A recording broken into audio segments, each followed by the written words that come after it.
हरि ओम. अमृतानुभव. योगदास श्री जय गणेश जोशी यांचे प्रवचन. अध्याय 9. जीवमुक्त दशा कथन. ओवी क्रमांक 29.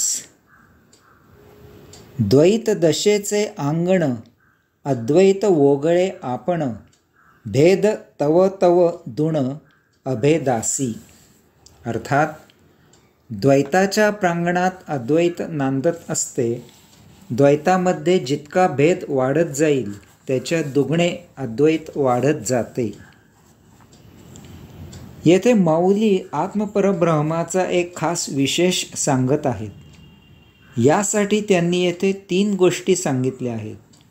यामागे असलेले आध्यात्मिक विज्ञान त्यांनी येथे विशद केले आहे. हजारो वर्षांपूर्वी आमच्या ऋषीमुनींनी सांगितलेले हे वैश्विक विज्ञान माऊलींनी त्यांच्या आत्मानुभूतीद्वारे अनुभविलेले शेकडो वर्षांपूर्वी अमृतानुभवामधून विशद केले आहे. आजचे अत्याधुनिक विज्ञान याच्याशी पूर्णपणे सहमत आहे. या विश्वातील सर्व व्यवहार द्वैतावर आधारित आहेत. जर येथे द्वैत नसेल तर विश्वाचा कारभार थांबेल. या विश्वात कोणतीही वस्तू जर टिकायची असेल तर त्याच वेळी त्याच्या विरुद्ध आणि त्याच्याच तोलामोलाची वस्तू तेथे असली पाहिजे, तरच वस्तू येथे टिकू शकतील, अन्यथा त्या या ब्रह्मांडात नष्ट होतील. आजचे अत्याधुनिक विज्ञान सांगते की आपल्याला एखादी वस्तू टेबलावर ठेवायची असेल तर तेथे इक्वल अँड अपोजिट फोर्स असायला पाहिजे, तरच ती वस्तू त्या टेबलावर आपण ठेवू शकतो. तसे नसेल तर ती वस्तू त्या टेबलावर राहू शकणार नाही. उदाहरणार्थ, जर आपण टेबलावर 3 किलो वजनाची वस्तू ठेवली तर त्या टेबलाकडून त्या विरुद्ध वरच्या बाजूला 3 किलोचा रेटा दिला गेला पाहिजे, तरच ती वस्तू त्या टेबलावर राहू शकेल. तथापि ज्यावेळी त्या टेबलाची तो रेटा द्यायची ताकद नष्ट होईल तत्क्षणी ती वस्तू त्या टेबलावरून त्या टेबलासह कोलमडेल. याच द्वैताच्या नियमाप्रमाणे अंतराळात ग्रह गोल तारे हे एकमेकांना एकाच वेळी आकर्षित करून आणि त्याच वेळी एकमेकांना विकर्षित करून स्वतःसह एकमेकांसभोवती फेरे घेत आहेत. हे असे आकर्षण आणि विकर्षण एकाच वेळी आहे. जर यातील एखाद्या ग्रहाचे आकर्षण विकर्षण कमी जास्त झाले तर तो ग्रह आणि त्यावर अवलंबून असलेला अन्य ग्रह असे दोन्हीही या ब्रह्मांडामध्ये नष्ट होतील. द्वैत अद्वैतावर आधारित आहे. या अशा एकमेकांविरुद्ध असलेल्या द्वैत वस्तू का टिकतात त्याचे वैज्ञानिक कारण माऊली या ओवीत सांगत आहेत. ते सांगतात की हे असे द्वैत पूर्णपणे अद्वैतावर आधारित आहे. जर अद्वैत नसेल तर ते एकमेकांविरुद्ध असलेले द्वैत असे दोन्हीही नष्ट होतील. एकमेकांविरुद्ध असलेले असे दोन्हीही द्वैत तेथे अद्वैत असेल तरच टिकेल. याचा अर्थ द्वैतामधील 2 विरुद्ध वस्तूंमधील विरुद्धपणा अद्वैत सांभाळते, म्हणून त्या टिकतात. अत्याधुनिक विज्ञानाने या अद्वैताला रिलीजिंग एजंट असे नाव दिले आहे. कोणत्याही 2 गोष्टींचा संयोग किंवा वियोग या रिलीजिंग एजंटमुळे होतो. विज्ञान जेव्हा एखाद्या वस्तूचे विभाजन करते तेव्हा तेथे ते त्यासाठी रिलीजिंग एजंटचा उपयोग करते, किंवा विज्ञान जेव्हा 2 वस्तूंचा संयोग करते तेव्हा ते तेथे रिलीजिंग एजंटचा उपयोग करते. उदाहरणार्थ, जेव्हा पाण्याचे पृथक्करण केले जाते आणि त्यामधून जेव्हा 2 वायू भिन्न केले जातात तेव्हा तेथे रिलीजिंग एजंटचा उपयोग केला जातो. किंवा जेव्हा 2 केमिकल्स एकत्र केली जातात तेव्हा तेथे रिलीजिंग एजंटचा उपयोग केला जातो, अन्यथा वियोग संयोग शक्य होणार नाही. अद्वैताचा आधार घेऊन आपण अनेक गोष्टी करतो. तांदूळ आणि उडीद एकत्र दळून आपण अनेक पदार्थ तयार करतो. येथे तांदूळ आणि उडीद यामध्ये अद्वैत तयार होते. अनेक भिन्न पदार्थ एकत्र घालून ते शिजवून भाजी केली जाते. येथे अनेक पदार्थांमध्ये अद्वैत तयार होते. अशाच प्रकारे अनेक उपयुक्त वस्तू तयार केल्या जातात.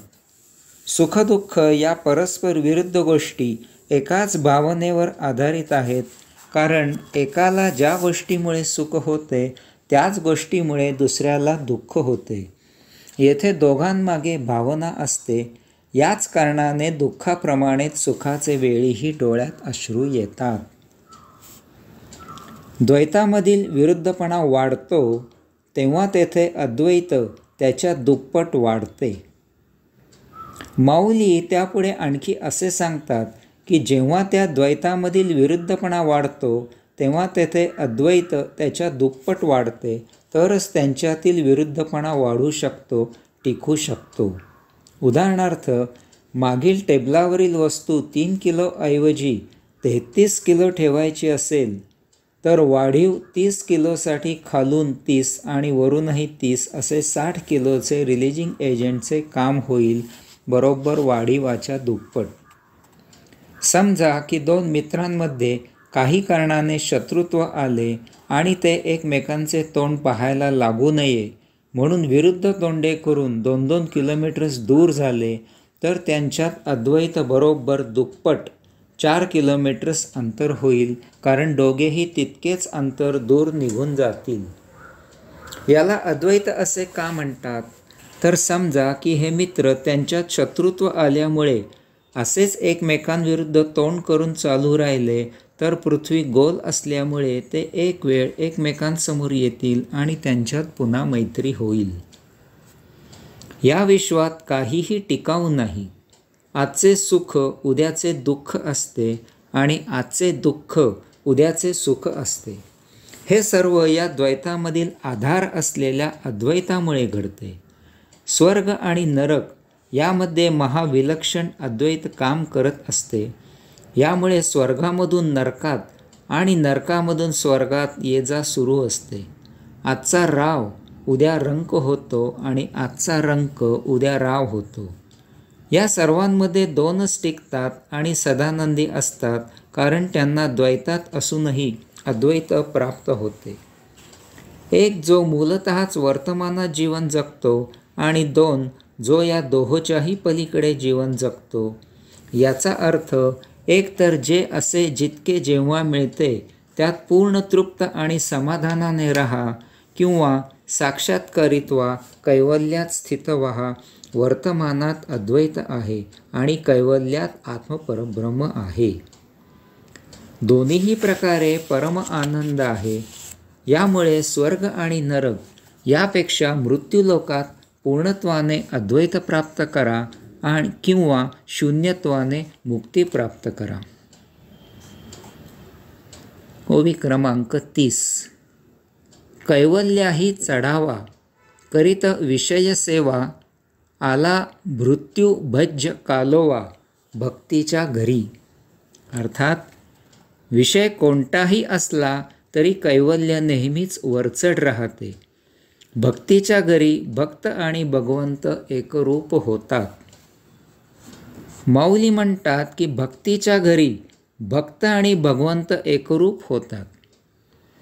भक्तीचा भुकेला भगवंत भक्ताला स्वतःत सामावून घेतो. भक्तीच्या घरात मुक्तीचा प्रसाद वाटला जातो. भक्त भक्तीमध्ये न्हाऊन पवित्र होतो, तो भगवंत स्वरूप होतो. येथे भक्तीच्या घरी भक्तीशिवाय अन्य काहीही नसते.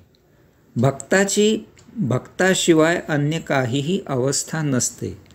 तो सदा भक्तीच्याच अवस्थेत असतो. एका बाजूला देहधर्म सुरू असले तरीही त्याच्या भक्ती स्वरूपाला ते बाधित होत नाहीत. याचप्रमाणे कैवल्य प्राप्त झाले की मग तेथे केवळ कैवल्य आणि कैवल्यच असते. इतर विषय जरी तेथे असले तरीही तेथे कैवल्याला बाधा येत नाही. इतर विषय देहधर्मापुरतेच वापरले जातात. केवळ स्थिती अबाधित राहते. यास्तव येथे माऊली सांगतात की कैवल्य सर्व विषयांहून वरचढ आहे. विषय कोणतेही असले तरी कैवल्यावस्था बदलत नाही. तेथे विषय गौण असतात. ते अत्यावश्यक इतकेच वापरले जातात. त्यांना याहून जास्त महत्त्व नसते. हरिओम.